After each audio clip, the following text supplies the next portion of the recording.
If you're the only person that thinks the DevOps is a good idea, if you're the only person that thinks any idea is a good idea, and no one else around you thinks it, and then you come to a conference full of people that believe in the same ideas, it gives you strength and confidence.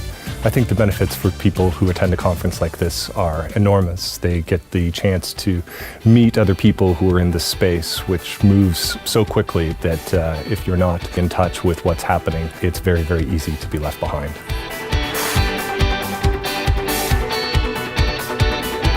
I think if DevOps were a superhero or an animal, I think it would be a chimera, because I think it changes almost every year.